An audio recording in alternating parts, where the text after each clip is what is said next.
July 31 വിശുദ്ധ Ignatius Loyola. 1491 October 23 സ്പെയിനിൽ പിറനീസ് പർവ്വതത്തിൻ്റെ പാർശ്വത്തിൽ Loyola എന്ന മാളികയിൽ സമ്പന്ന മാതാപിതാക്കന്മാരിൽ നിന്ന് ഇനീഗോ അഥവാ ഇഗ്നേഷ്യസ് ജനിച്ചു. ചെറുപ്പത്തിൽ ഒരു ഉയർന്ന ഉദ്യോഗസ്ഥനുള്ള ശിക്ഷണമാണ് ഫെർഡിനൻഡ് അഞ്ചാമൻ രാജാവിൻ്റെ കൊട്ടാരത്തിൽ ലഭിച്ചത്. പാംഫലോണിയ യുദ്ധത്തിൽ വെടിയുണ്ട തറച്ച് ഇരുകാലുകൾക്കും മുറിവേറ്റു. അതിനെ തുടർന്ന് ആശുപത്രിയിൽ ദീർഘനാൾ കിടക്കാനിടയായി. തത്സമയം അദ്ദേഹം ക്രിസ്തുവിൻ്റെയും വിശുദ്ധരുടെയും ജീവചരിത്രം ധ്യാനപൂർവം വായിച്ചു. ഇഗ്നേഷ്യസ് തന്നോട് തന്നെ ചോദിച്ചു, അവന് ഒരു പുണ്യവാനും അവൾക്ക് ഒരു പുണ്യവതിയുമാകാമെങ്കിൽ എനിക്കെന്തുകൊണ്ട് ഒരു പുണ്യവാനായിക്കൂടാ?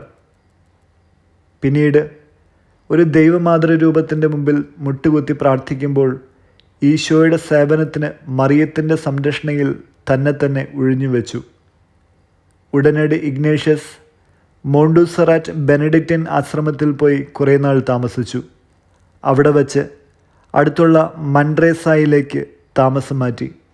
അവിടെ ഒരു ഡൊമിനിക്കൻ ആശ്രമവും ഒരാശുപത്രിയും ഉണ്ടായിരുന്നു.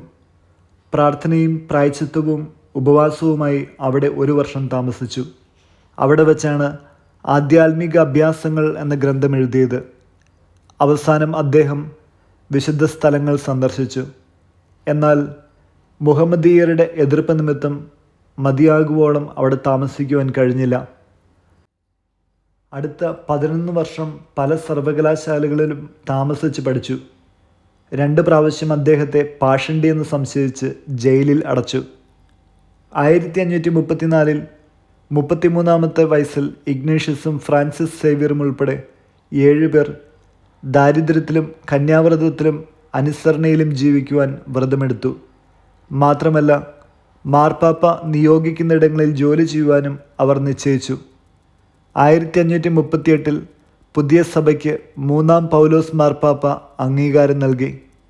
Ignatius superior ജനറലായി.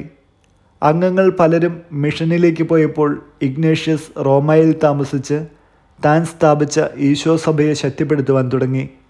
അദ്ദേഹം റോമൻ കോളേജ് സ്ഥാപിച്ചു.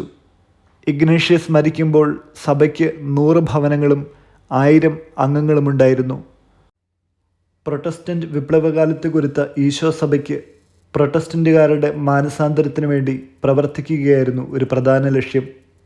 അന്ന് തൻ്റെ അനുയായികൾക്ക് ഇഗ്നേഷ്യസ് നൽകിയ ഉപദേശം ഇന്ന് ഓർമ്മിക്കേണ്ടതാണ്.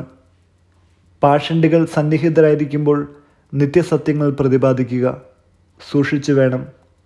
ഉപവയുടെയും ക്രിസ്തീയ ആത്മനിയന്ത്രണത്തിൻ്റെയും മാതൃക അവർക്ക് കാണാൻ സാധിക്കണം. കഠിനപദങ്ങൾ ഉപയോഗിക്കരുത്. യാതൊരു പുച്ഛവും പ്രകാശിപ്പിക്കരുത്. 64-ാമത്തെ വയസ്സിൽ 1556 ജൂലൈ 31 വിശുദ്ധൻ ദിവംഗതനായി. 1622 മാർച്ച് 12 വിശുദ്ധനായി പ്രഖ്യാപിക്കപ്പെട്ടു. 1922 അദ്ദേഹത്തെ ആധ്യാത്മിക അഭ്യാസങ്ങളുടെയും ധ്യാനങ്ങളുടെയും മധ്യസ്ഥനായി പിയൂസ് 9-ാമൻ മാർപ്പാപ്പ പ്രഖ്യാപിച്ചു. വചനം ഗലാത്യ 5-ാം അധ്യായം 3-6 വാക്യങ്ങൾ. പരിച്ഛേദനം സ്വീകരിക്കുന്ന ഓരോ മനുഷ്യനോടും ഞാൻ വീണ്ടും ഉറപ്പിച്ചു പറയുന്നു, അവൻ നിയമം മുഴുവനും പാലിക്കാൻ കടപ്പെട്ടവനാണ്. എന്തെന്നാൽ യേശുക്രിസ്തുവിൽ വിശ്വസിക്കുന്നവർക്ക് പരിച്ഛേദനമോ അപരിച്ഛേദനമോ കാര്യമല്ല. സ്നേഹത്തിലൂടെ പ്രവർത്തനനിരതമായ വിശ്വാസമാണ് സുപ്രധാനം. വിചിന്തനം.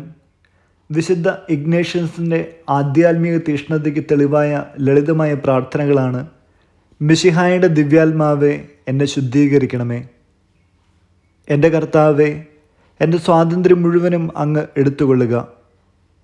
ഇത്തരം ലളിതമായ പ്രാർത്ഥനകളിലൂടെ കർത്താവിൻ്റെ ഹൃദയത്തിൽ ചിരപ്രതിഷ്ഠ നേടിയ വ്യക്തി നമുക്ക് വേണ്ടി നൽകുന്ന ഒരു മുദ്രാവാക്യമാണ് ദൈവത്തിൻ്റെ ഉപരിമഹത്വത്തിന് എന്ന ചെറിയ വാക്യം. ഇത് നമ്മുടെ എല്ലാവരുടെയും മുദ്രാവാക്യമായിരിക്കുന്നത് നല്ലത് തന്നെ.